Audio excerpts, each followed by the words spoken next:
Morning, everybody.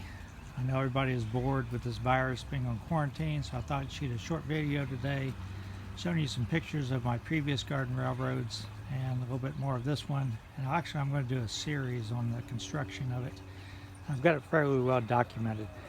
I'm not good at shooting videos. I'm using my cell phone, so I'm just going to zoom in on the pictures. I don't have any software editing capabilities or video editing capabilities, so hopefully this won't be too boring for you.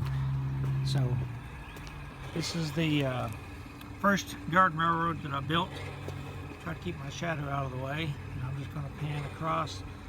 This was in the mid-90s that I did this, and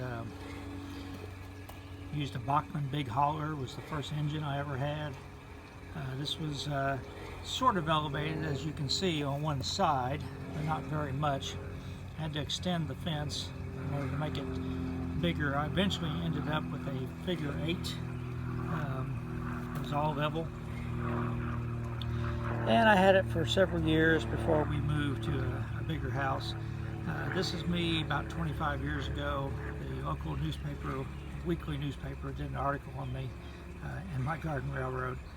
The station actually got stolen by some kids. I came in the yard, recovered it about a year later, sort of torn up. I guess they were using it to play with. And this was probably the final version of the way it looked. So then we moved to a nicer house, nicer neighborhood, bigger yard, but of course we had to do a lot of landscaping first. So this was building the rock wall. My wife at the time wanted a bigger pond, so dug a big pond, big waterfall, and you can see the railroad is not there yet because I've got a big mound of dirt in the background. Had to build the fence too. This is standing on the roof of the house. This is pretty much when the railroad was just about done. In 2005, 2006, I took up the railroad because we were getting a divorce. She was going to stay in the house, and so I took it all up. Of course, she didn't want it, and I kept all the track. And for about 10 years, it was just in the attic. So now, this is my current railroad.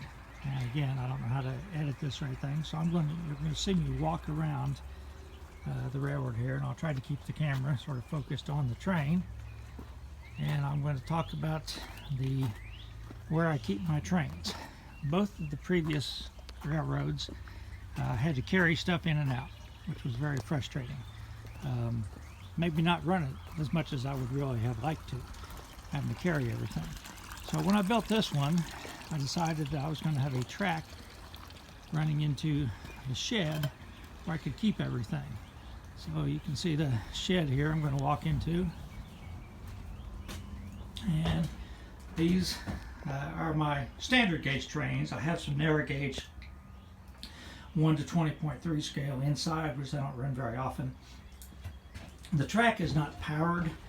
I just roll them out. I've got a bridge, which you'll see in a second, that I keep at the top of the shed, and I can set it up, and then I can by hand just push the cars out.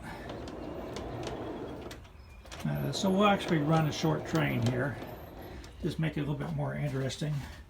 So now we're going to walk back out to the railroad, and you can see the cars I just pushed out in the bridge. I already have an engine set up, ready to go. It's running on air wire. Robbie Dascott did the conversion for me. I'm not great at electronics.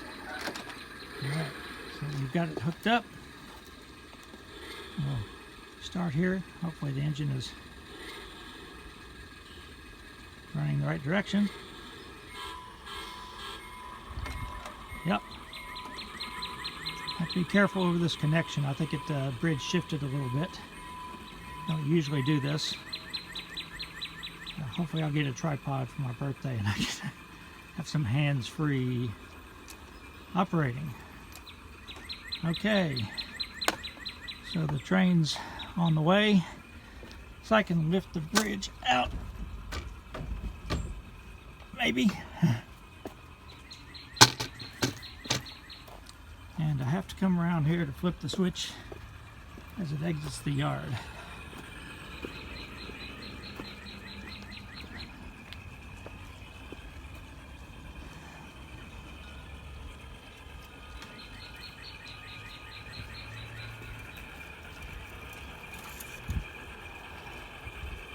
Obviously it's April 3rd. I need to trim some plants to get some proper clearance on the right-of-way.